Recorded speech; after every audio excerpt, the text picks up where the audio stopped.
Perhaps your search for Morgoth's successor should have ended in your own mirror. Perhaps I shall begin by killing you. You slavering pork. Galadriel.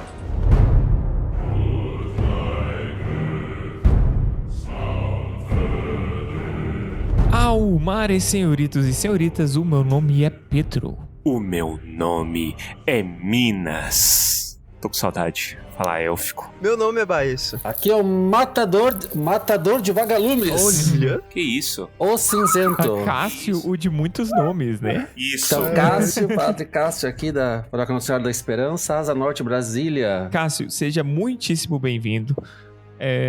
Como você sabe, estamos aqui no rolê de comentar os episódios com convidados especiais, então seja bem-vindo. Olha, me senti especial agora, hein? Você é. Ai, que bonito. Ai, que Sinta-se abraçado por nossa voz e também os ouvintes. Hoje vamos falar dos Anéis de Poder, episódio 6. Um episódio muito bom, um episódio interessantíssimo, muito complexo e Caliente. Vamos então, sem delongas. Hoje a gente não vai ter glossário, justamente porque tem discussões muito aprofundadas sobre vários temas maravilhosos. E vamos lá. Vamos lá, então. Onde é que a gente vai mesmo? Vamos pro episódio 6. Qual é o nome do episódio? Udum.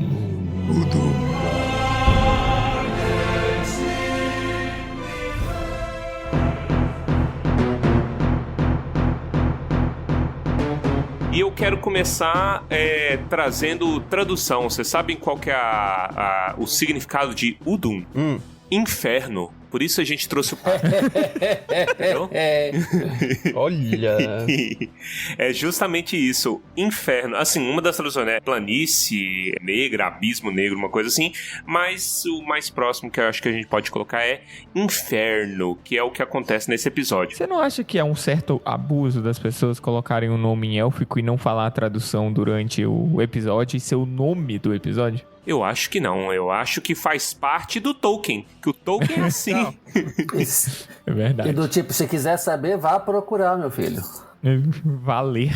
Exatamente. Basta ler, como dizia o meme da internet. A gente já fez isso aí a título de recomendação, mas sempre é bom reforçar. Quem tiver tempo e paciência, o que eu entendo que é complicado, eu mesmo muitas vezes não tenho nem o tempo nem a paciência, mas dá uma olhada nas descrições que ficam quando você pausa lá na Amazon, porque eles explicam muita coisa. Por exemplo, eu acho que... Sim, é verdade. Eu acho que eles falam do Udum, eles explicam também o Uruk, que nós vamos falar mais pra frente, né? O que significa, o que é. Falam às vezes de coisas culturais, tipo, orc tem medo de luz, mas não sei o que, não sei o que, não sei o que. E cita a referência, né? De onde que tá tirando isso aí? Apêndice, parte tal, livro tal, página tal. Pra todo mundo que encheu minha santa paciência falando mal da Amazon, mas tá tudo bem, continua.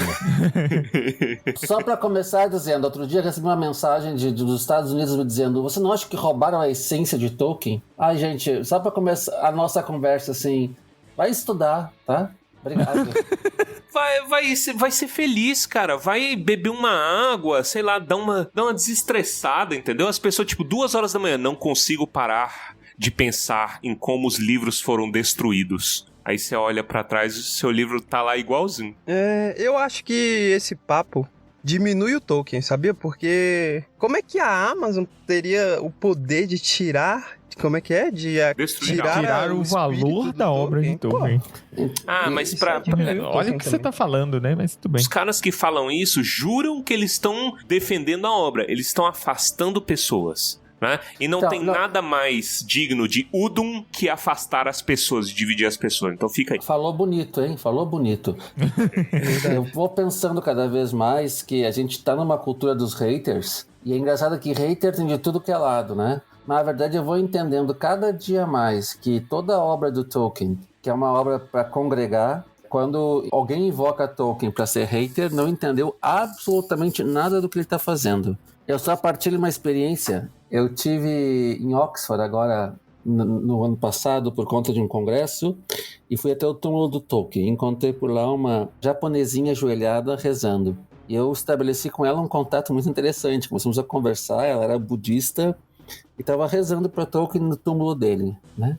Nós tiramos fotos juntos e ela estava fazendo um intercâmbio na Inglaterra e tivemos um momento muito legal e podemos trocar muitas experiências acerca de Tolkien ali. Só digo isso para falar que essa universalidade de Tolkien, que fala muito mais do ser humano do que qualquer outra coisa, exprime maximamente aquilo que a essência de Tolkien que é congregação, não de segregação. Então, se alguém tem dúvida, se alguém fica enchendo minhas paciências com essa conversa, eu não posso falar, porque nós estamos gravando e eu sou um padre, mas eu tenho vontade de mandar para algum lugar bem longe daqui.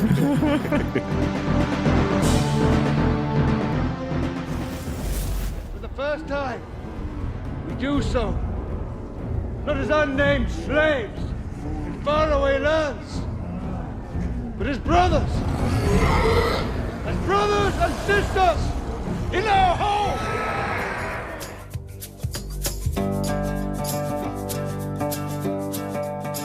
Vamos, na medida do possível, a gente falar dos aspectos técnicos do episódio para depois a gente falar em termos de história. O que vocês acharam? Tem alguma coisa para falar que não foi dito? Eu acho que nessa altura, né, de episódio 6, não sei se dá alguma coisa técnica pra gente pontuar. O que vocês acharam? Não, também acho que não.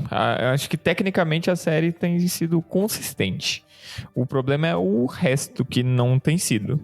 Então, o 5º episódio foi muito decepcionante pra mim.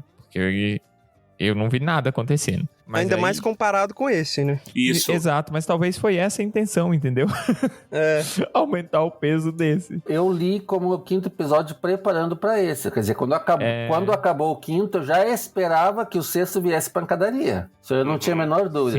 Sim. Eu me decepcionaria se chegasse o 6º e não tivesse pancadaria, né? Nossa, é o suspiro antes da tempestade, né? Se depois do 5º não tivesse evoluído, eu acho que muita gente ia desanimar, porque o capítulo anterior, ele não foi tipo um pouco, ele foi 100% de construção, né? E agora eles acertaram, pra mim eles acertaram em muita coisa. Os núcleos se unindo. Exato. Então, foi um episódio só, foi contínuo, foi o primeiro episódio contínuo que a gente teve até agora. Uhum. E você vê, é legal pra caralho quando isso acontece, cara. Eu vi alguém brincando aí na internet, eu não lembro exatamente onde, mas falando que, tipo assim, imagina, acontece esse negócio todo, essa fudelagem toda, aí corta e isso aí tudo é um sonho da Galadriel no Palante. Cara, eu pensei nisso. Cara, eu juro que eu ia quebrar a Amazon, eu ia lá quebrar pessoalmente, velho. Cara, eu pensei muito nisso quando ela ficou lá pegando fogo lá no final. Porque é a mesma coisa que acontece com a Miriel no começo do episódio 5. Ela fica parada e deixa a água vir. A Galadriel fica parada e deixa o fogo vir. Aquela cena. Eu acho que pra quem não leu, já tá claro que a história é uma história onde nada nunca vai dar certo, cara. Porque é só cena de destruição atrás da outra. Ui, morre gente, hein? Morre gente, sai sangue, morre corta gente a cabeça. que nunca morreu antes. Morre gente que nunca morreu, velho. Assim, é importante lembrar que na carta 131, o Tolkien fala, para contar uma história, eu tenho que contar a queda. Se não tem queda, não tem história para contar. Isso é uma coisa que é muito clara, e o Tolkien sabe do que tá falando e sabe do que tá fazendo. Então, se alguém vive ainda na Disney, pensando que a vida tem um final feliz, acorda, nego, todos morreremos no final. Fica a dica. Mas agora que o Baessa pontuou essa coisa aí da Miriel, é interessante esse paralelo, que ele é quase igual, né? A Miriel no pesadelo. Olha, paralelos interessantes. Enquanto a Miriel, no sonho dela, é ela parada vendo a água destruir, e aí toda essa ladainha feita nesses 2 últimos episódios arrastados é uma tentativa de fugir desse destino. Pra onde eles foram? Eles foram exatamente para a mesma situação, só que em fogo. Fogo e cinza vindo. Olha, pra você ver, eu adoro. Gente, sério, isso aqui vai para os ouvintes, para estimularem novos ouvintes a virem para cá, pro Tumba. Tudo que a gente tá falando tá acontecendo. Tá? Eu falei isso aí, eu queria muito uma coisa Anakin Skywalker em termos de profecia, o caminho mais longo que você toma para fugir do destino frequentemente acaba sendo mais curto para encontrar o seu destino. Mas Essa- escuta. Visões da Raven. Mas isso é muito velho, né? Vide Édipo Rei, vide toda a hibris, que é o conceito grego, justamente, do destino, né? Da predestinação, e todos os gregos na mitologia que tentaram fugir do seu destino só correram direto para ele. Então, esse fenômeno é muito interessante, porque a gente ainda acredita, século XXI, que nós temos que correr do nosso destino, quando ao contrário, às vezes é muito mais fácil cantar aquela música Deixa acontecer naturalmente, e sim contar com a providência, que quando tem que se manifestar, se manifestará. Então, fazer o que tem que fazer, importantíssimo, mas importante não fugir do destino. Aqui eu não sou, atenção, a favor da predestinação, que estamos todo mundo para o céu, para o inferno, mas para dizer que a história é a história, né? Então é importante seguir nela. Lembrando que, concluindo aquilo que eu disse na carta 131, qualquer história é sobre queda, qualquer história é sobre mortalidade. Se eu penso que a história é outra coisa, está enganado, se enganou. Só pela referência, você falou Édipo, mas eu falo que é Anakin Skywalker porque eu sou um millennial. Tá? Então essa é a minha referência, porque George Lucas inventou o cinema. Valeu, sobrinho, adorei ser o tiozão do programa. Vamos adiante. Falando aqui sobre o episódio, a gente tem alguns detalhes no início, que são as sementes de Alfheim e aquele incentivo dos orcs à guerra. Vocês gostaram do negócio das sementes? Do toquinho de sutileza? Eu gostei. O Alfheim, pra referência das pessoas, seria o Simbelmine. Simbelmine aparece nos filmes do Peter Jackson, assim como no livro, claro, que geralmente é uma flor que nasce muito em túmulos. O nome Simbelmine é sempre em mente. Então faz sentido. Antes da matança, eles saem plantando isso aí como um símbolo de lembrança. Eu gosto muito, é bem... Aquela cena que em Rohan, quando o rei lá vai enterrar o filho dele, né? Ele fala, nossos ancestrais sempre plantaram isso nos túmulos, né? É interessante que junto com a semente tem uma frase que se repetiu 2 vezes, que é uma vida nova desafiando a morte. Esta é a frase que se repete tanto na boca do Adar, quanto depois na boca do Arondir. Lembram disso? Agora, sabe uma coisa aliviante que me deu muito desespero quando eu vi uma segunda vez? É porque a semente de Alfheim, e aí pulando um pouquinho, também é usada na cirurgia improvisada da Bronwyn, né? E eu vou falar pra vocês, que alívio de não ser Athelas. Nossa, se fosse Athelas de novo, eu ia, cara. Eu tô a um passo de destruir. Do nada ele vira pro Theo e fala, né? Vai buscar Athelas. Aí a criança fala, Atlas é uma erva. Aí começa a tocar Snoop Dogg no fundo. Caralho, velho. Eu ia destruir muito Hollywood inteiro. Eu tô a um passo de destruir Hollywood inteiro. Porque isso não é só da Amazon. O Peter Jackson usou isso aí até o fim da vida dele. Não, mas eu iria atrás e faria uma garrafada pra vender. Porque, nossa, nada melhor. Cura tudo. Até bicheira, entendeu? Esse negócio deles gostarem de ser chamados de Uruk, isso tem algum... De onde veio? Tem alguma base? Tem algum... Momento Pascoalito. Uruk é orc. Uruk é orc na língua negra, de Mordor mesmo. Essa é uma palavra que existe mesmo. Tinha uns amigos meus que eles estavam até questionando, né? Que eles estavam pensando assim, eu achava que era o Saruman que fez os Uruks. Então, essa é uma pequena confusão, porque os filmes do Peter Jackson deixaram passar isso aí. O Saruman faz Uruk-hai. Uruk-hai é o orc geneticamente modificado, tem cria ali e eles são mais fortes e conseguem andar na luz do dia. O Uruk é orc normal. E é outra evidência, bota mais um aí na carteirinha, de que eles podem estar bebendo muito de Shadow of Mordor. Porque Shadow of Mordor tem essa coisa, todo mundo é Uruk e eles falam Uruk o tempo inteiro. Olha só. First time we do so, not as unnamed slaves in faraway lands, but as brothers and sisters in our home. Tem uma particularidade que eu queria trazer em discussão um pouco depois, mas eu já introduzo isso aqui, porque esse episódio ele é todo, a gente vai conversando sobre Mordor, Sauron, etc. Uruk é da língua negra. E desde o começo, quando os orcs começaram a aparecer, vocês veem que eles falam na língua negra. E a língua negra de Mordor é a língua negra de Mordor. Isso é importante pontuar, porque ela é o grande diferencial entre Sauron e Morgoth. E eu acho curioso como os orcs aqui já têm uma língua negra estabelecida. Não se tem referência se o Morgoth fazia os orcs usarem uma língua própria. Pela referência dos livros, há de se dizer que os orcs eles eram um pouco mais burros sob a mão do Morgoth. Por quê? Porque eles eram desorganizados, eles não tinham língua própria. O mérito do Sauron como estrategista, né, como um cara do controle mor, também entra aí, porque o Sauron entrou e organizou a estrutura dos orcs.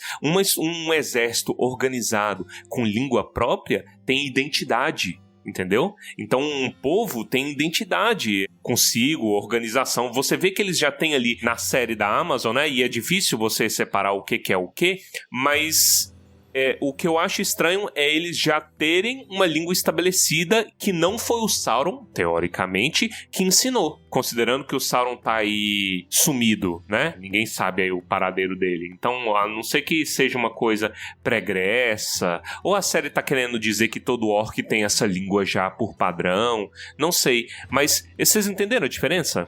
Me parece que é a segunda opção aí, que a série quer passar. Sempre tiveram, né? Um registro sobre isso, né? Concordo com você em relação à questão da língua, a importância da língua enquanto identidade de um povo. Por que eu vou dizendo isso? Porque a impressão que eu tenho é Adar se manifestando como aquele que quer uma terra, reivindicando o direito sobre uma terra para um povo que fala uma outra língua, que tem uma outra identidade. Então, quando ele fala de meus filhos e diz, vamos lá, porque essa terra é nossa, porque nos expulsaram dessa terra, não sei se todo mundo percebeu a mesma coisa que eu, mas parece assim, a construção de uma ideologia. Essa terra é nossa porque a gente tem direito a essa terra, porque a gente quer uma terra para nós estarmos, para nós sermos. Então, nesse caso, vamos botar todo mundo embora e vamos fazer a nossa terra aqui, porque aqui é a nossa terra. Eu acho que esta é um mote que faz a Adar invadir, que faz os orcs seguir Adar e amar Adar, porque Adar, ele ama e quer uma história para esse povo. Não sei se vocês leem da mesma maneira. Isso enriquece imensamente os orcs, porque humaniza eles. Exato. O orc não se torna mais uma força de destruição. Ele se torna... A gente vai discutir um pouquinho sobre essa natureza órquica, né, mais tarde, mas com esse plot, o orc se torna... É claro que tinha que ter. O orc se torna quase um ser humano. Na sua complexidade, né? Ele traz uma complexidade muito humana. E o que eu mais gosto disso é em pensar uma coisa que eu nunca tinha parado para pensar antes, que Sauron não ferrou só homens, elfos, anões, hobbits ou as outras criaturas, etc. Sauron ferrou também, segundo essa linha da série, né, mas ela faz pensar e pode ser um adendo bacana pra gente refletir nos livros também. Sauron ferrou também com a vida dos orcs, entendeu? Porque o orc aqui, né, é mostrado como um ser que tem desejos, né, tem um objetivo, que é ter um lar, né, matando quem precisar matar, mas ele quer ter um lar. Essa é a tragédia da humanidade como um todo, desde os tempos antigos. Mas todo esse desejo complexo dos orcs pode vir, e na minha opinião, vai ser subvertido por Sauron, que vai pegar eles e vai falar, não é lar, não é seu, é meu. E vocês vão fazer a minha vontade, vocês vão ser meus escravos. Porra, isso é uma tragédia muito boa, cara. Se seguir nessa linha vai ser muito massa, sério. E vai dar razão pra quem? Pra você? Pra mim. Sempre defendi o direito de existência dos orcs aqui. Mas eu também acho, eu tenho essa sensação de que, de alguma forma, tudo vai estar alinhado com Sauron e que quando ele aparecer, e essas tramas forem desenredadas, a série pode melhorar muito, tipo, muito. For the first time, we do so, not as unnamed slaves in faraway lands, but as brothers and sisters in our home.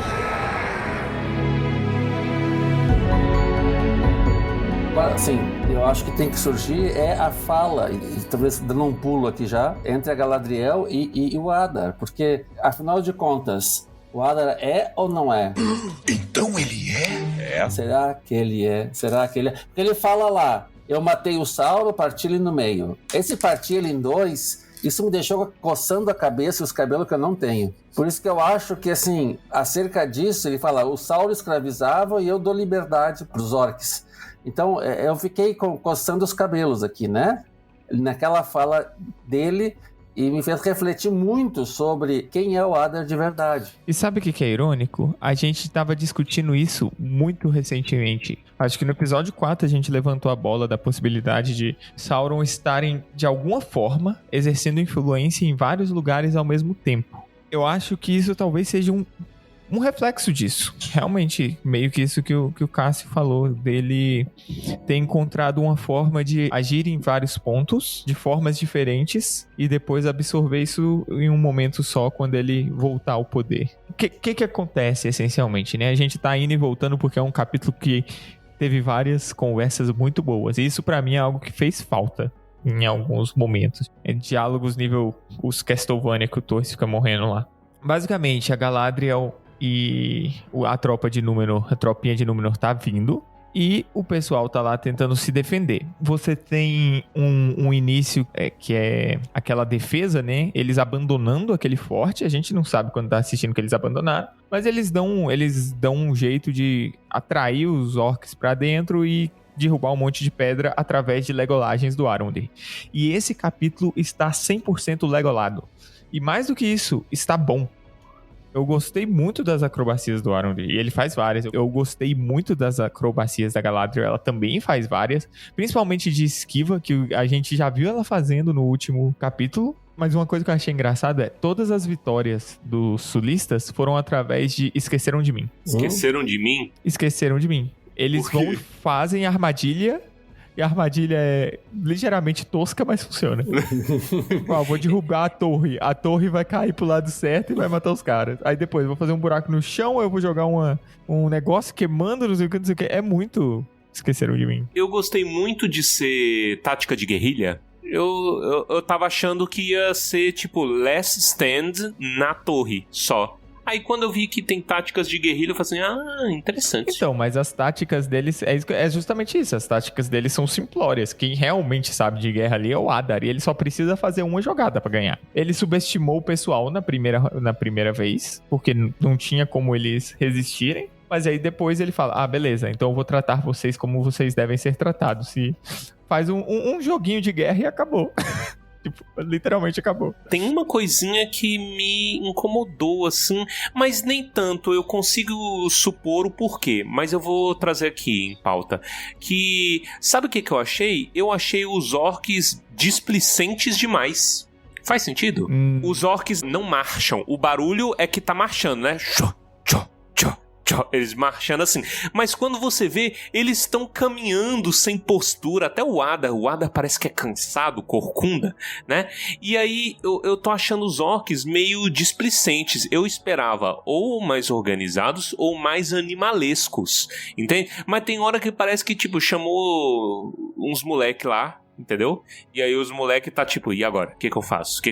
Mas isso pode, assim, isso é impressão bem distante, eu não sei se é o quanto ela tá respaldada aí na realidade, mas pode ser também porque justamente como a gente já começou a discutir mais cedo, esses são orcs ainda sem um chicote atrás. Talvez, é verdade. Entendeu? Sem a figura oculta, que é um chicote atrás. Faz sentido com o porte do Adar e a forma que ele tá lidando com a relação. É que o Adar é um pai, o Adar não é um comandante, entendeu? O Adar não é um chefe ali no ouvido, gritando o tempo todo e ameaçando terror e morte com eles o tempo todo. E, querendo ou não, o Sauron é o as da organização, né? E então faz sentido nesse período. Assim, não sei se essa minha impressão tem respaldo, mas eu gostei de pensar assim. A relação que o Adar estabelece com os orcs não é uma relação de domínio, é uma relação de paternidade, é uma coisa que pra mim tá muito claro o tempo inteiro. Apesar dele sacanear com eles, né? Apesar dele sacanear, mas toma aí, pururucar seu braço aí, vagabundo. Ele nem dá ordens diretamente, né? Ele sempre tá mandando algum orc mandar os orcs fazerem. É engraçado mesmo. Muitas vezes ele faz isso. Chegar no velhinho nazista, né? Ele fala assim, irmão, preciso que você faça um negócio. Se fosse o Sauron, dava uma macetada no peito do velho e fala assim, aí, filho da puta, leva seu idoso, seu merda, leva pra lá. E pronto. Terror. Na verdade, eu acho que o Sauron nem ia se dignar. Eu acho que o Sauron ia olhar pra ele, pro velho, e o velho ia sentir a macetada no peito.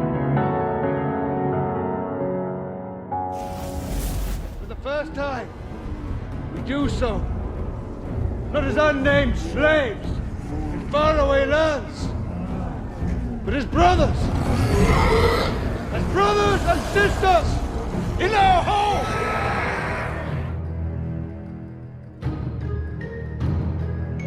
De qualquer forma, quando você segue nessa história, uma das coisas que não sei se está relacionado com essa displicência, mas que eu senti foi que eu achei muito estranho na primeira cena que eles foram derrotados muito fácil. Esqueceram de mim e venceram um monte de, sei lá, de agricultor. Tem umas coisas que é meio doida, sabe? Tipo, os agricultores do nada tá usando arco e flecha e tá acertando. Meu irmão, foi muito bom quando eu vi que a maioria deles eram outros fazendeiros. Mudou a perspectiva dessa cena. Realmente era pra parecer fácil demais, porque eles não estavam de fato lutando contra o exército dos orcs. Sabe o que eu senti que faltou? Mais tempo de dor. Eu acho que essa seria uma ótima oportunidade de eles sentirem mais. Sob o risco de prejudicar aí o fluxo, talvez, não sei, mas eu gostaria de ver, tipo assim, mais dor do tipo, matei um igual mesmo, sabe? Eu não sei se eles têm tanto... É mais o Arondir que percebe isso, mas ele não é muito um igual. Mas depois eles vão tirando, mas realmente não dá muito tempo pra absorver isso, né? Lá na frente, um dos amigos frescos do Isildur fala, eu tive guerra o bastante pela vida inteira. Que é o ruim. O que nunca soube lutar. Exato, o cara nunca soube lutar, mas faltou um pouquinho mais de impacto, sabe? De terror. Isso é uma coisa que literatura moderna, literatura medieval moderna, a saber, por exemplo, Martin, foca muito bem sobre esse terror de, tipo assim, uns pé rapado ir pra guerra pela primeira vez e cometer atrocidades. Tal qual registros e mais registros de terrores da Primeira Guerra, entendeu? Então existe material disso. Eu gostaria de ver ele sofrendo mais, ele aterrorizado mais, sabe? Ele é muito fresco, aqueles moleque. Eles precisam de ferrar. Mas volta aí pro núcleo aí desse comecinho aí. Mas basicamente é isso, eles ganham depois de fazer o Esqueceram de Mim e tal, e aí as coisas começam a dar errado a partir daí. Só queria fazer um comentário antes, que outra cena que me interessou foi a conversa entre a Galadriel e o Isildur, porque, primeiro, é muito sutil o negócio da Terra. Você tá querendo ser o primeiro a avistar a Terra, alguma coisa assim. Aí ela deixa entender que ela já tá vendo há muito tempo, que a visão dela é muito melhor. Faz 1 hora que eu tô vendo, seus inúteis. Eu realmente gostei daquele diálogo. Foi um dos primeiros momentos de carisma genuíno da Galadriel também. É verdade. Sim, eu acho que talvez seja justamente por isso que é tão diferente. Pra você ver como seria divertido uma pessoa carismática, né? Não, mas tem que ser Ed, tem que ser eu sou do mal. É assim. E em nenhum momento ela se diminui frente àquilo, então... Você vê, ela é humilde, ela fala, escuta, a verdadeira Númenor existe. Enquanto ainda houver respeito, né, admiração por ela, lealdade a ela, mesmo no coração do faxineiro. Então, isso eu achei interessante. E tá começando a explicar um pouco mais essa ânsia do Isildur pela verdadeira Númenor. Exato. Mas eu ainda não entendi qual é aquele rolê da voz. Acho que o rolê da voz vai de alguma forma se relacionar com o arco de desenvolvimento dele agora, porque... É o Sauron. Acabou, é o Sauron. Tudo é o Sauron, né? A conversa entre os dois me parece bem interessante. De um lado, sim, tem a questão da visão da Galadriel. Agora, eu anotei uma frase ali que eu achei interessante. O Isildur fala assim: olhei para o leste para ver o sol se pôr. A noite está chegando. Quando ele está navegando, ele olha para o leste, olha que interessante. E ele fala: a noite está chegando. Ainda que pareça que está amanhecendo, o que o Isildur está lendo é que a noite está chegando. Né? A leitura dele é essa. Já é um pré-anúncio. Se alguém esperava que a coisa fosse da boa, errou. Errou feio. Isildur deu baita do easter egg, o baita spoiler. E o próprio pai da Miriel também fala no capítulo anterior. Só escuridão te espera na Terra-média, alguma coisa assim. Então, é isso aí, gente. A história é triste. Enquanto Númenor tá chegando, a briga continua. Aí tem aquela cena em que eles matam eles mesmos, porque o Adar foi sagaz e mandou os peões primeiro. Gente, é o básico do xadrez. Os peões vão primeiro. Sinto muito. Ele nem teve que se esforçar muito, o Adar. E, cara, a cena do Arondir lutando contra aquele orc enorme, eu gostei muito. Qual, do sangue no olho? Puta, que agonia do caralho, velho. É que nojo. Qual é a obsessão das coisas por olho, cara? A nojeira, eu também achei uma nojeira. E ele é muito grande, ele era enorme. Acho que esse foi o momento que a série mais se aproximou do Game of Thrones, entendeu? Sangue no olho, literalmente.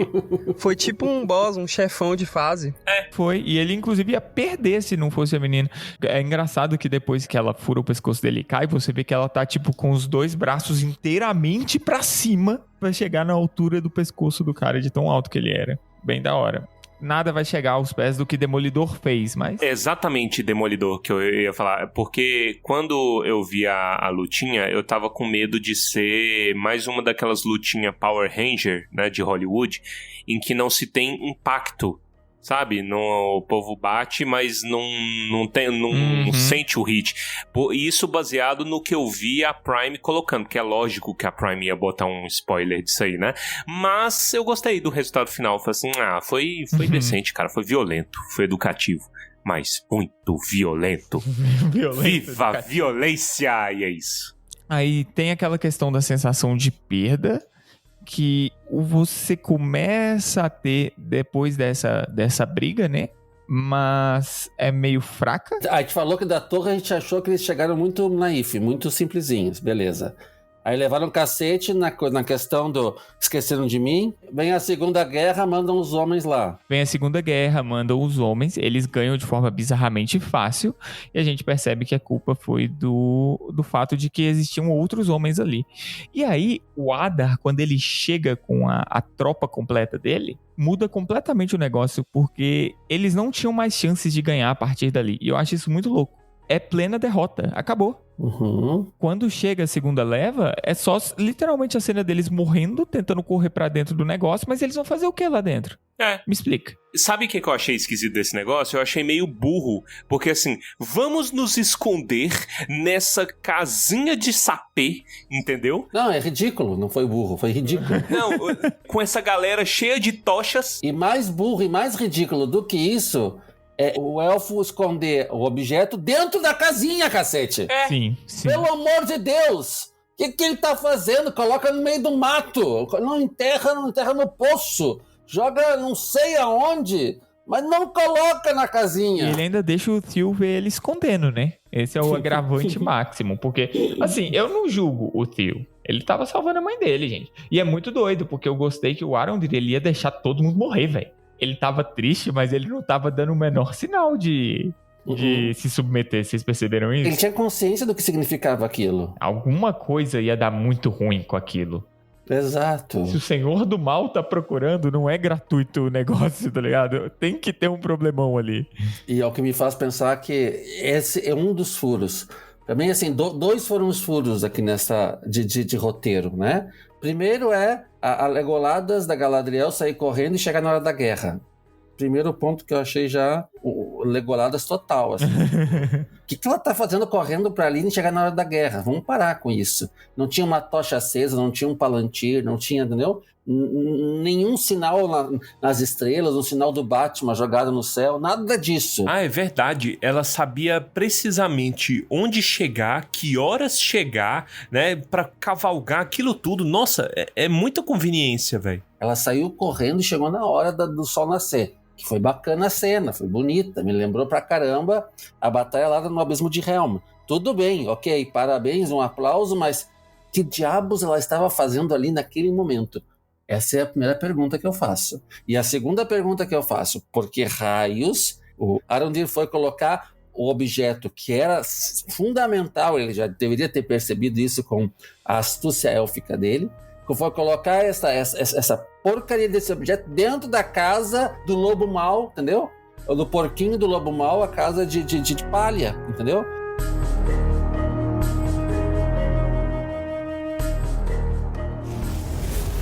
First time we do so, not as unnamed slaves in faraway lands, but as brothers and sisters in our home.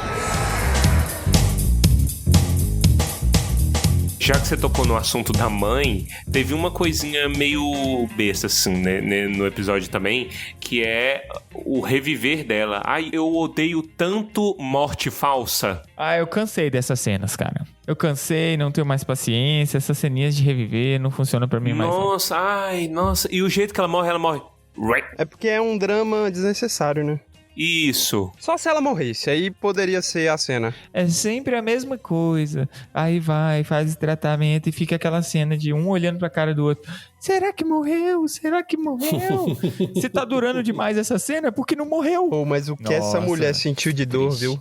Tomou 2 queimaduras. Ela sofreu quase o tanto da Juliette. Quase o tanto. A Juliette, como assim? A Juliette do Big Brother? Você tá desatualizado, Pedro? Como é que é aquele meme? Juliette sofreu 2 vezes mais que Jesus. Meu Deus. Eu gostei muito dela tomar flechada. Quando ela tomou flechada, eu falei assim, ih, caralho! Uai, mas já? Não, mas eles não têm culhão de matar ela ainda, não. Aí fica nessa enrola. Quando a gente for rever o episódio, essa vai ser a cena que nós vamos pular. Nós, os rapazes. Você gostou do beijo? Eu gostei. Sabe o que eu mais gostei? Como trataram do beijo. Porque assim, ficou claro que o beijo é só o detalhe, a cereja do bolo. Não é o fundamental. Então a cena foi se afastando, entendeu? A coisa foi acontecendo ao fundo. Então pra mim, isso é a essência de Tolkien, caramba! Pra quem não entendeu, não me encha o saco! Pelo amor de Deus! Você lembra o tanto que ele estava chorando no começo? Assim, nossa, ai, eu tenho certeza que vai ter sexo nessa série. Eu odeio tanto o mundo moderno, porque coloca... Olha aí. Afinal de contas, o Tumba do Balim se vendeu.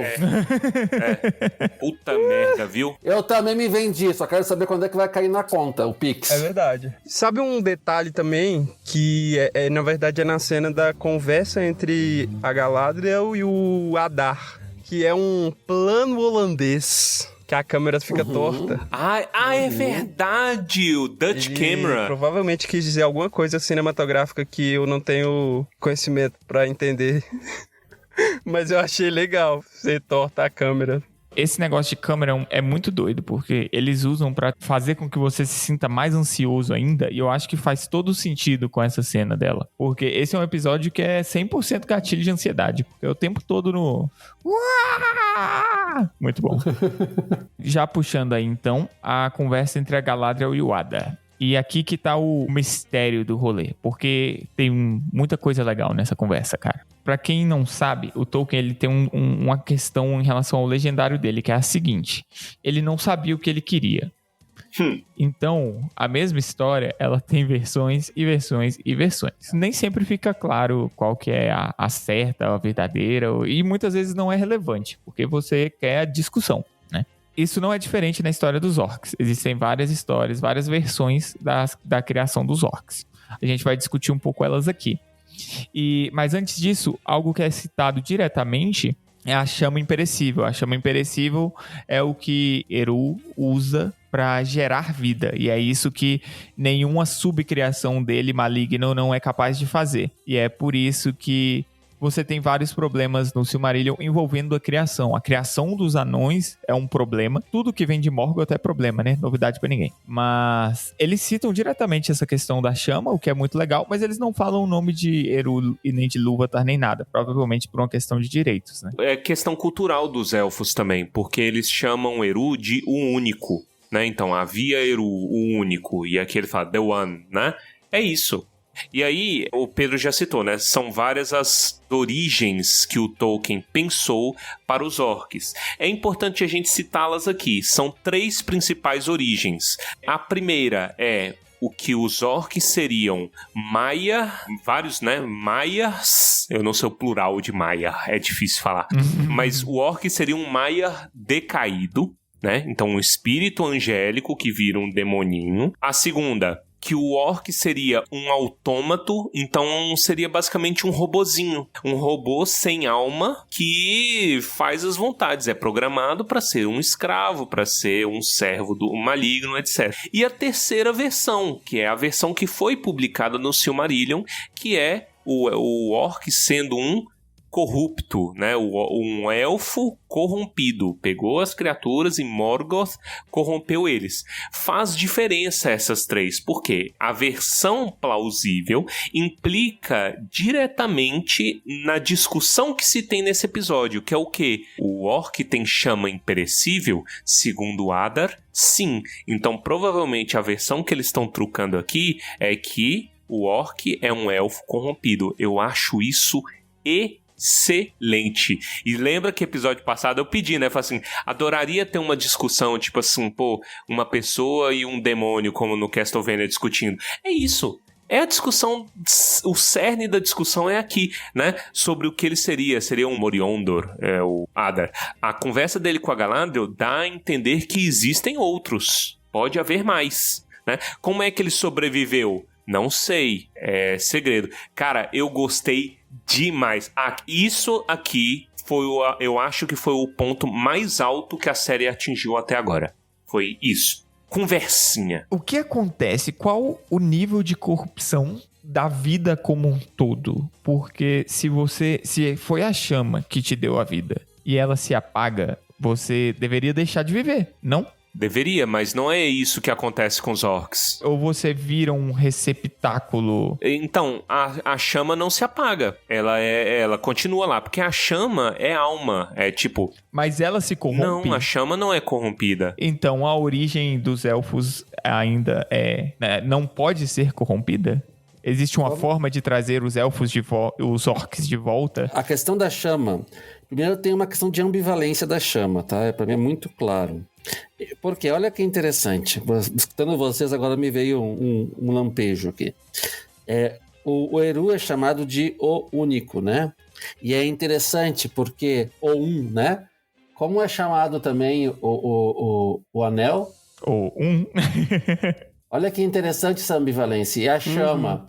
Quando Gandalf enfrenta o Balrog, como é que ele chama ele? Não lembro, isso eu não lembro. Chama de Udun. Lembra disso? Verdade, hein? Olha que curioso isso, meus caros. Não sei, agora isso eu não tinha percebido. Vou anotar, porque isso vai virar artigo. Vai virar. Ai, a vida é assim, a vida de um estudante... acadêmico, vou te falar. A vida tá assim, depois que comecei o mestrado, tudo é pensar em artigo, né? Então, o que eu quero dizer para vocês? Primeiro, de um lado, essa questão da ambivalência das palavras e dos argumentos, essa questão da perversão. Alguém podia dizer, mas os orcs poderiam voltar atrás. Eles não poderiam voltar atrás porque existem um nível de liberdade neles a qual eles não podem renunciar. Se eu penso um pouco numa dimensão cristã, enquanto os anjos não têm conversão. Quer dizer, quando a figura de Satanás opta por não estar ao lado do Criador, a opção dele é irreversível, porque ele tem a liberdade de escolher. Aqui os orcs, de alguma maneira, são representados até de uma maneira um pouco indocente. Então eles teriam como voltar atrás. Bom, nunca li sobre isso. Talvez uma natureza da Terra-média fale alguma coisa, e aí caberia estudar um pouquinho sobre isso. Mas eu acho que o artigo do Clautal possa também nos ajudar a iluminar um pouco sobre isso, né? Clautal, ele tem um artigo lá no Tolkienista sobre essa natureza órquica e se o orc teria redenção sob os olhos de Eru. A única das 3 origens dos orcs que aceitam uma redenção deles, né, seria essa dele ser um elfo corrompido, né?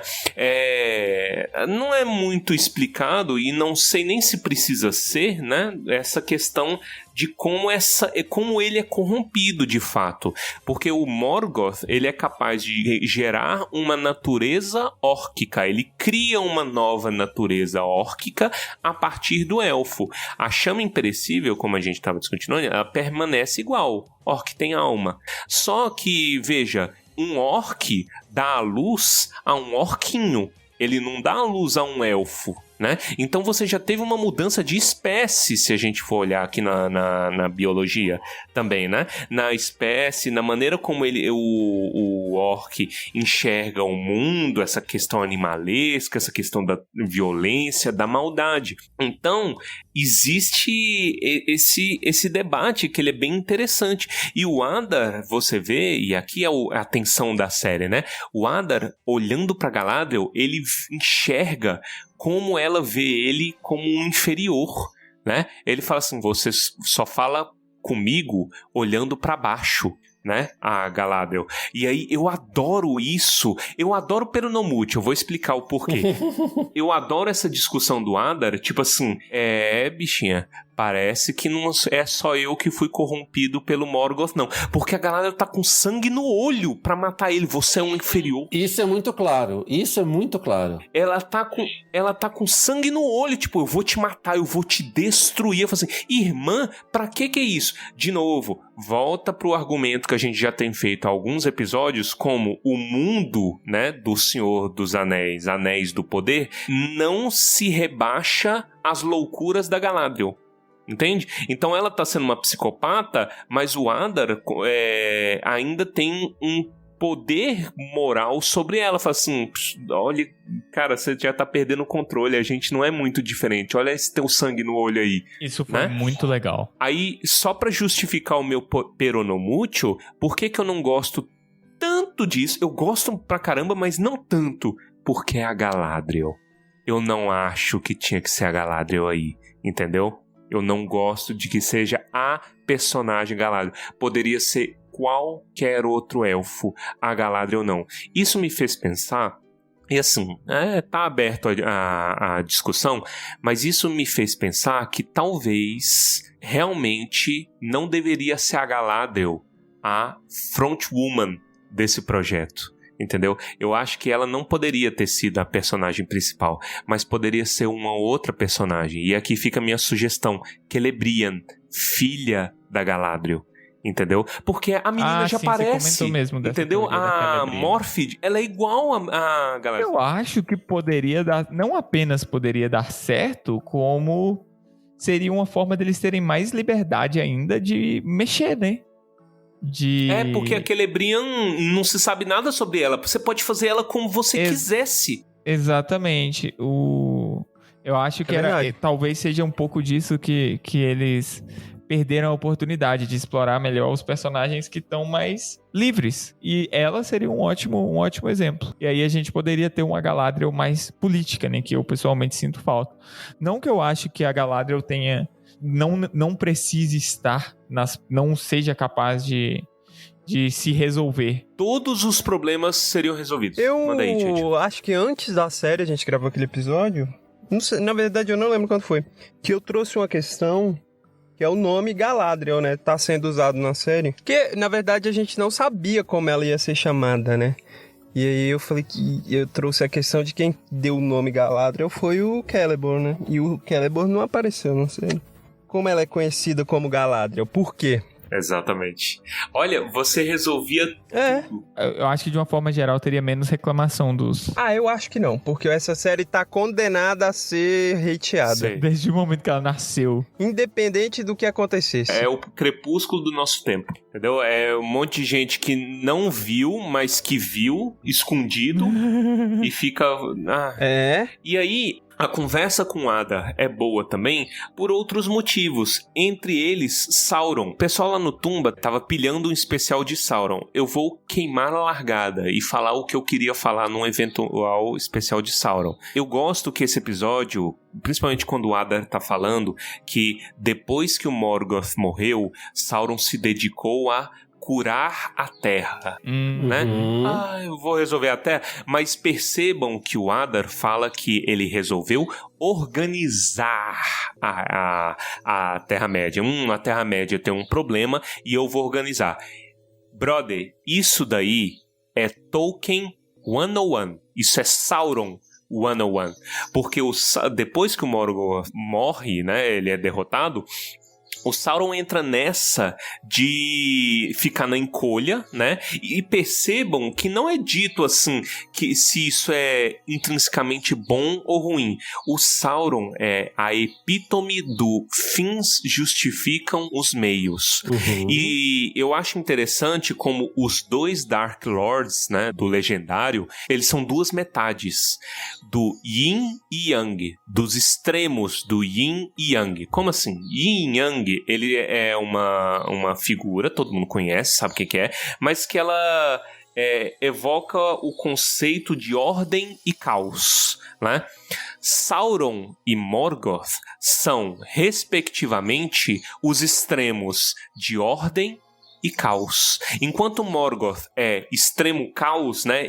Tudo quanto há, ele quer destruir, ele quer desfazer o que os outros fazem, ele quer botar pra ferrar com a vida dos homens, dos elfos, por inveja, plano de Eru, não sei o que, vou botar pra fuder, entendeu? É terror generalizado. O Sauron é extrema ordem. Ele quer ter controle absoluto. E eu amo a frase do Adar, que é: o Sauron, para ele queria construir um poder, mas não é um poder que mandasse só na carne, é um poder que fosse além da carne, além da matéria. Puta que pariu! Isso é muito massa, velho. Sim, ele falando sobre, dando umas dicas sobre o anel. E inclusive te perguntar, o que é aquilo que faltava pro Sauron conseguir antes? Seria o conhecimento que ele vai adquirir com os elfos depois? Eu não tenho muita certeza. Será que eles vão mandar que é o Mithril? E tipo, o Mithril é a base de tudo? Eu não gosto se eles justificassem como a luz da Silmaril. Se justificassem como, o que falta? A Silmaril. Aí eu não gosto muito não, sabe? Esqueçam a Silmaril. Mas não faria sentido nenhum. Por que a luz da Silmaril seria necessária pra... Porque, entendeu? Mas pode ser outro motivo. Assim, o que o Sauron precisava? Assim, eu acho que o que ele precisava era de cooperação, assim.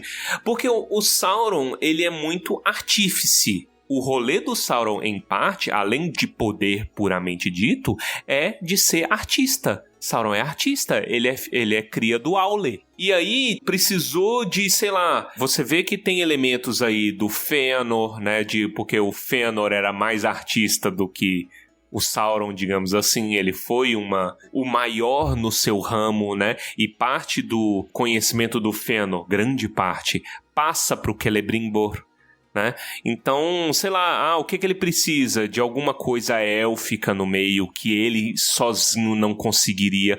Por que ele precisava, entendeu, disso? Dos outros ajudando, pra controlar a mente dos outros também, da boa vontade dos outros. Não sei se faz sentido. A gente tá em um momento que ainda tudo é vago, então eu acho que não tem como eu desvirtuar sua teoria.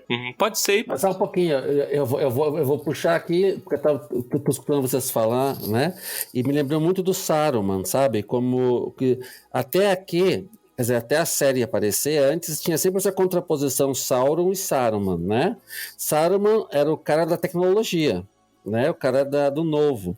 E aparentemente agora a gente está contrapondo Sauron com Morgoth. E como se Sauron fosse mais tecnologia do que para Tolkien, tecnologia tem a ver com magia, né? Vamos lembrar disso. Eu evoco de novo a carta 131, tá na minha cabeça total aqui, porque eu estou escrevendo sobre ela. Então, porque ele fala lá, né, que dos 3 temas que é importante para se contar é sobre a queda, sobre a mortalidade e sobre a máquina.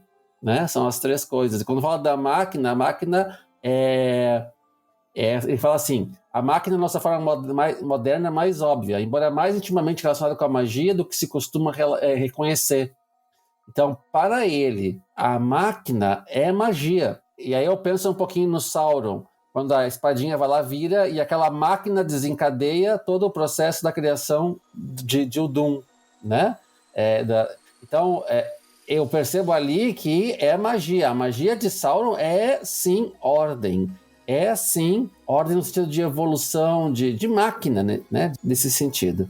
Agora, se eu vou contrapor ele com o Saruman, voltando um pouquinho no tempo, quer dizer, ou avançando, como quiserem, o que faz dele diferente de Saruman, então? Porque a gente tem que pensar Morgoth, Sauron e Saruman, porque Saruman é, entre aspas, um aliado futuro que vai ser muito importante para o Sauron. Mas o que faz eles diferente no final? Não sei, cara. Eu sinto que o Saruman, ele é um mini Sauron. Ele tinha vontade de estar ali, mas ele mesmo sabia que ele não tinha forças. Eu enxergo a diferença principal entre os dois, mas no modus operandi, porque enquanto o Saruman, ele é talvez mais controle do que ele é mais obcecado pelo controle do que o Sauron, né? Porque o Saruman, veja como é que ele controla o Théoden, por exemplo. Ele controla pelo medo, mas o medo focado nele mesmo. Eu mando, eu controlo todas as suas linhas, né? Você é o meu bonequinho. Enquanto o Sauron, ele age de uma maneira mais inteligente. Como é que o Sauron aterroriza o Denethor? O Sauron faz o Denethor chegar à conclusão de que não tem solução mais. Ele aterroriza o cara, mas todo o terror do Denethor é conclusão que ele chega sozinho, ou assim ele acha, né? Então eu acho que é mais pelo modus operandi dos dois. Mas por que você acha? Diz aí. Não, eu tô refletindo ainda aqui, porque é uma tese nova na minha cabeça. Pensar nessa contraposição Sauron e Morgoth, e Sauron e Saruman, né? Saruman também gosta da tecnologia, também queima a árvore, também destrói, também não tá nem aí. O Adar faz isso muito claro lá com os elfos, destruindo árvore, fazendo buraco, tudo mais. Ambos usam de tecnologia. Então, eu fico pensando o que os difere e o que os aproxima, né? Mesmo de Morgoth. Morgoth é muito mais mítico. Isso é verdade. Na imagem mítica, os poderes de Morgoth são muito mais primários. São muito mais, como eu vou dizer, muito mais... Naturais, exatamente. Depois, Sauron, quando vai pegar os orcs, se for na linguagem do Adar, né? O Adar vai dizer que o Sauron escraviza eles. É curioso. Então o Adar vai diferenciar do Sauron porque o Adar não escraviza, mas o Sauron, sim. Agora, quem quer construir Morgoth aqui é o Adar, porque ele fica dizendo, nós vamos ganhar. Aí vem o problema, e eu acho que a gente não vai ter resposta hoje ainda para isso.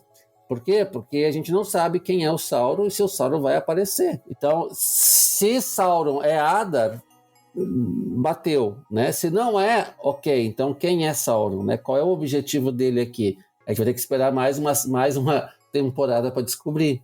E aí entra a terceira fase, que é a fase do Saruman, que o Saruman tem muito claro o que ele quer, né? Ele quer dominar, ele quer mandar, ele quer construir um reino usando do poder de Sauron, que é, entre aspas, sim, maquinária, mas sim também uma mistura com aquilo que é o mítico próprio, que ele herdou de uma maneira do Morgoth.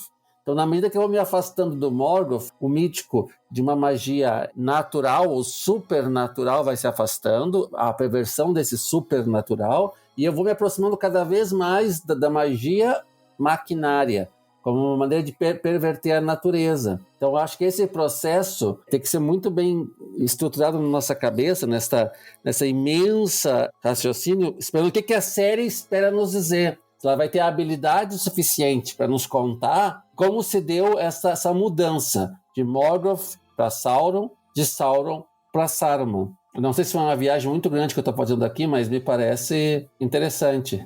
Eu gosto. E aí fica o mistério deste capítulo, que eu gostaria muito de que esse mistério fosse resolvido, a princípio, nessa temporada mesmo, que é o que o Adar fez com o Sauron mesmo, né? Umas coisas esquisitas, tipo assim, o Adar, ele tem uma vestimenta, né? É um pouco élfica, ele tem alguns elementos élficos na roupa dele, a espada, a cota que tem umas estrelinhas, né? Que lembra um pouquinho a roupa lá dos elfos que andavam com a Galadriel, mas ele também tem uma manopla muito de Sauron. Ele tem uma manopla, né? Eu acho que a mão esquerda dele, se eu não me engano, é uma manopla negra digna de Sauron. Então, e aí ele chega e fala assim, eu parti ele em dois, I split him open, né? Que ele manda. E aí? E agora? O que aconteceu? Qual é as cenas do próximo capítulo? Eu não consigo especular muito, mas eu tô ansioso. Isso tem que ser dito logo. Eu também tô ansioso. E é isso que, cara, seria muito doido se você tivesse dois lados de Sauron que não sabem, que fazem a vontade dele e estão submetidos a ele sem saberem.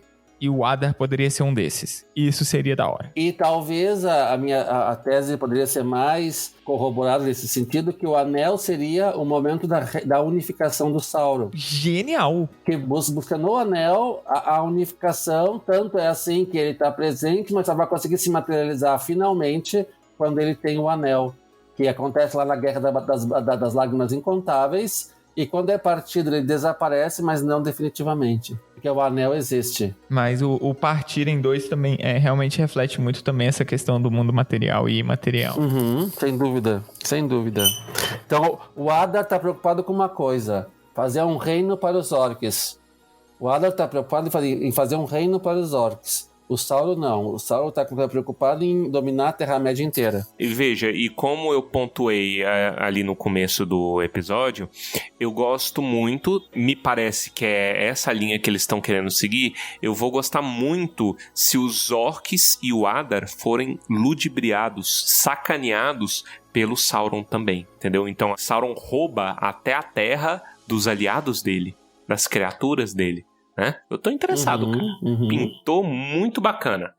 Bom, a gente nem falou da explosão do Orodruin, né? Mas... Não tem muito o que falar, a não ser que é perfeito. Não tem muito, mas eu gostaria de perguntar... Eu tenho reclamação.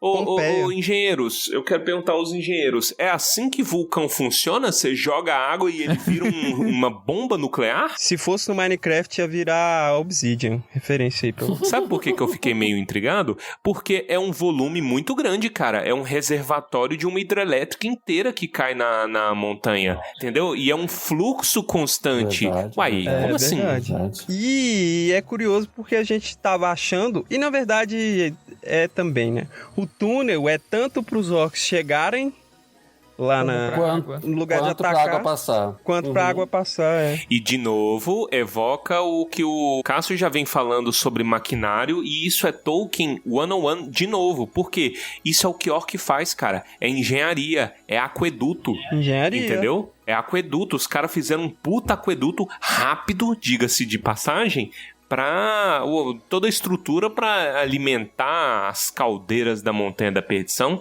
e gerar uma bomba. Então, o povo fica gastando aí com radioatividade, né? Mal sabe que é só botar água no vulcão e você já tem uma bomba. É muita água. O John Garth até pontuou lá no Twitter que essa cena da água caindo é uma homenagem à cena que ele diz que é a mais bonita dos filmes do Peter Jackson, que é o Gandalf e o Balrog caindo na caverna. Lembra muito. Tem um eco disso aí também, sabe? Ele caindo, ui, né? E aí, diz ele que lembrou a destruição de Pompeia. É, Pompeia. Acho que é o John Martin, que é o nome do autor. Tem uma arte aí que a gente pode mostrar aí pra vocês aí nas redes depois, mas é basicamente, um vulcão desgraçado e raio e fogo indo pra cima das pessoas, entende? Nossa, tem um Númenoriano que morre muito feio, velho. Cai uma bola de fogo em cima dele. Ele meio que desintegra, coitado. É. Mas eu só queria dizer uma coisa que a gente não tinha comentado antes, que é o seguinte. eu não suportava o Halbrand antes, eu continuo não suportando o Halbrand. E pelo amor de Deus, cara, que tenha alguma história interessante. Porque eu tive que suportar esse cara até agora. Com uma história que ninguém sabe o que é. Tá chegando no final, ninguém ainda sabe da história, cara. Quem chama ele é a Miriel. Eu chamo o Halbrand lá, e ele vem assim, sem saber muito o que vai acontecer. Aí do nada, vira o rei. Aí... Nossa, cara, não, alguém tem que... nossa. É tipo o chefe te chamou na sala dele, aí tu acha que vai ser demitido. Aí você chega lá, você é promovido. É meio bobinho, né? O que a cena do diálogo da Galadriel tem de rica, essa tem de bobinha. Ela é muito bobinha, tipo, ei, quem é tu, bro? Aquela aparente paz que ali eles celebram e festejam, me fez coçar a cabeça também, sabe? Achei muito... Aleatório, a palavra é essa, assim. Tá bom, vamos festejar. Aí, de repente, no meio do nada, aparece comilança e cerveja pra tudo que é lado. Sim. Aí eu falei, tá faltando alguma coisa aqui pra me emendar essa história aqui. Então, muito feliz, muito cedo, esse povo. É tipo, os corpos empilhados de um lado e eles colocando a mesa do outro. Exato. O menino quase morreu pra ir buscar grão. É verdade. É isso. E agora eles estão com um banquete, a não ser que os navios estivessem cheios de... Não, só um pouquinho. Os navios estão lá no rio. É verdade, eles tiveram que cavalgar. Eles vieram correndo pra salvar o povo, entendeu? Diga-se de passagem, contra a corrente. Contra a corrente, ainda deu tempo de descarregar a comida, botar nos cavalos, vir correndo, salvar todo mundo. Não, para com isso. Não dá. Não. Forçou a amizade horrores. Não, isso aí é aquele tipo de cena que eu falo que a gente não pode pensar muito, senão fode tudo. Porque, por exemplo, eu me dei o trabalho de pesquisar aqui. Você sabe qual era a velocidade de uma caravela do Pedro Álvares Cabral? Qual? Era 8 nós, o que dá aproximadamente... 8 nós as mais rápidas. A média era de 4 a 6. 8 nós dá mais ou menos 14 km por hora. Quase 15. Né? 15. Achei rápido, hein? Bota 15 que aguenta. 15 km por hora. Númenor cobriu 300 km, cara. Entendeu? Só de navio. Ainda tem mais 300, eu chuto, a cavalo. O Elendil fala, né? Assim, é um dia de navio, um dia de cavalo. Então, eles andaram 300 quilômetros, grande parte desses quilômetros contra a corrente, né? É muito veloz, cara, eles ter chegado. Não dá tempo. Isso aí, mal feito. Série lixo. Entendeu? Bota. Contextualizar uma questão de Enem aí, fácil, hein? Olha lá. Eu ainda pesquisei qual que era a escala, porque os mapas da Terra-média têm uma escala, né? O problema é porque quando pesquisando na internet, aí eu já não tô falando mais de centímetro, eu tô falando de pixel, né? Aí eu fiquei com preguiça e falei assim, não vou fazer essa conta, não vou falar qual que é a distância, deixo aí pros nerds. Mas fiquem aí com a informação de que é um barco a jato.